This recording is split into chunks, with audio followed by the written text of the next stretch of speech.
안녕하세요, 하이버입니다. 오늘은 제 인생을 바꾼 것들에 대해서 한번 얘기해보려고 이렇게 카메라를 켰습니다.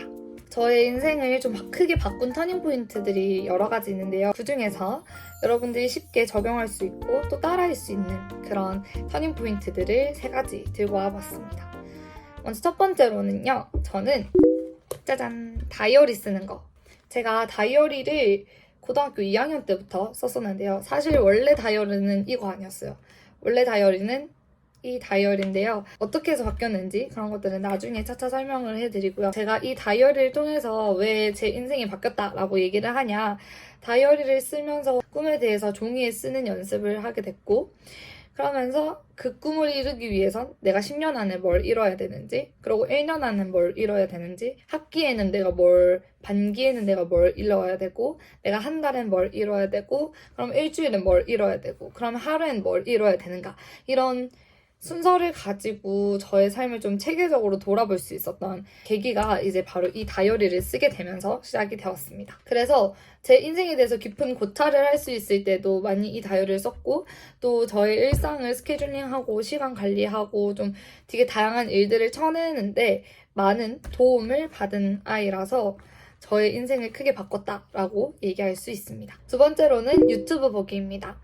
유튜브 보기라는 게 되게 살짝 모순적이다라고 생각을 할 수 있어요. 왜냐면 대부분 자기 개발 유튜버들은 그렇게 얘기하잖아요. 막 유튜브 보는 시간을 줄이고 휴대폰 사용하는 시간을 줄이고 막 이런 식으로 해야 된다라고 얘기를 하는데, 저는 유튜브라는 플랫폼 또 이 휴대폰이라는 기기를 되게 똑똑하게 쓰면 오히려 저희한테 더 좋겠다라는 생각을 참 많이 하는 사람입니다. 저는 유튜브를 그냥 막 오락용으로 본다라는 그런 내용은 아니고요. 제가 관심 있는 분야에 대해서 찾아보거나 아니면 자기계발 유튜버들 또는 여행 유튜버든 아니면 악기를 다루는 유튜버든 관심 있는 분야에 대해서 알아볼 수 있는 그런 좋은 기회를 준다고 해서 저는 유튜브를 보는 거를 굉장히 많이 선호하고 또 많은 도움을 받았다고 생각합니다. 자기계발 유튜버를 통해서 주변 사람들로부터 배울 수 없는 다양한 가치관들, 그런 것들을 좀 많이 받은 것 같아서 저는 이 유튜브를 보면서 많이 마인드셋도 변했고 생각도 변했고 꿀팁도 얻을 수 있어서 되게 좋았습니다. 유튜브 보는 거는 여러분들이 지금 당장 할 수도 있으니까 많이 도움이 될 거라고 생각해요. 세 번째로는 독서 모임입니다. 저는 지금 저희 중고등학교 친구들이랑 한 5명의 친구들이랑 모여서 독서 모임을 하고 있는데요.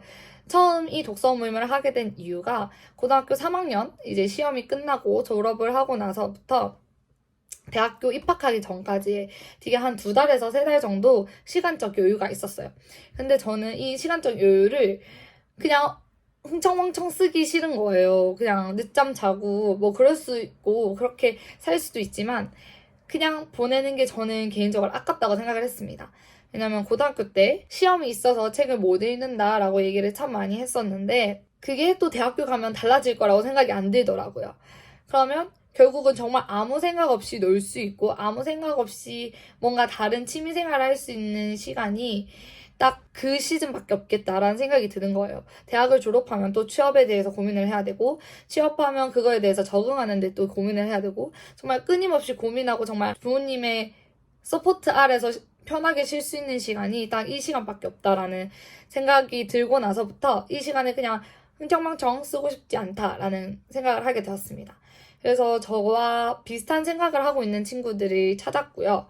그래서 독서 모임을 할 건데 혹시 같이 할 마음이 있느냐라고 원래 좀 알고 있던 친구들에게 물어봤어요. 주에 한 번씩 줌으로 만나서 하고 있습니다. 저는 진짜 이 독서 모임을 굉장히 많이 아끼고 또 많이 추천드리는데요. 왜냐면 저희 5명이 전부 다 전공도 다르고 대학교도 다 다르고 그래서 정말 다른 환경에 있는 친구들이에요. 책을 하나를 읽으면 그 책에 대해서 정말 다 다르게 얘기하고 또 각자의 전공의 입장에서 어쩔 수 없이 녹여들어서 얘기를 해주는 부분들도 있더라고요. 최근에 저희는 넛지라는 책을 읽고 있어서 넛지라는 책을 중심으로 또 얘기를 해보면 넛지라는 책을 보고 저는 A라고 생각을 하면 다른 친구는 B라고 생각하고 또 다른 친구는 C라고 생각하고 다른 친구는 D라고 생각하고 다른 친구는 E라고 생각하는 이 정말 너무 신기하고 너무 재미있는 거예요. 어떻게 이 똑같은 거를 보고도 이렇게 다르게 느낄 수가 있는 거지? 라는 생각을 하게 되면서 그냥 저는 읽으면서 그냥 훅 지나간 것도 다른 친구한테는 엄청 뇌리에 박혀서 그거를 통해서 자기가 어떤 생각을 했는지 알려주니까 책을 좀 더 깊고 또 다양하고 넓게 볼 수 있는 것 같아서 굉장히 좋았고요. 하나의 현상에 대해서 얘기를 할 때도 다양한 의견들, 또 저희들이 대학생들끼리 통상적으로 생각하는 그런 얘기들을 나눌 수 있는 시간들도 좋았고, 항상 책에 대한 얘기를 하기 전에 서로의 일상에 대해서 얘기를 좀 더 되돌아보게 만들었던 포인트들에 대해서 얘기하는 시간도 가지는데요. 그걸 하면서 정말 많은 정보들도 얻게 되는 것 같아서 되게 좋았습니다. 독서 모임을 하면 많이 도움이 되는 것 같아요. 그 전에 읽었던 책은 이제 다정한 것이 살아남는다 라는 책도 읽었었는데요. 그 책을 읽으면서 정말 제가 원래 혼자 읽었으면 절대 끝까지 안 읽었을 것 같은 책들도 결국은 친구들이랑 같이 읽으니까 그래 우리들 이거 약속을 했기 때문에 읽어가야지, 뭐라도 읽고 거기서 얘기할 거리를 하나라도 찾아서 그거에 대해서 얘기를 해야지 라는 그런 마인드로 책을 읽다 보니까 결국은 그 책들을 지속적으로 읽을 수 있더라고요. 책을 뭔가 지속적으로 읽고 또 지속적으로 뭔가를 하고 싶은 사람들은 이런 공동체나 이런 모임들을 만드는 것도 굉장히 많이 추천합니다. 네, 오늘은 저의 삶을 굉장히 크게 바꿔준 이런 활동들, 크게 바꿔준 것들에 대해서 얘기를 해보았는데요. 이거 말고도 여러분들의 삶이 크게 바뀔 수 있는 방법은 정말 많지만 저의 입장에서는 이렇게 총 3가지가 크게 뭔가 생각의 흐름도 크게 바꿔줬고 세상을 바라보는 시야도 많이 바꿔줬고 또 마인드셋도 많이 바꿔준 것들 중에 일부라서 여러분들에게 소개를 한번 해보았습니다. 이 영상이 여러분들한테도 많은 도움이 되셨으면 좋겠고요. 해보시면 정말 후회하지 않을 거라고 생각합니다. 지금까지 하이버였습니다. 감사합니다.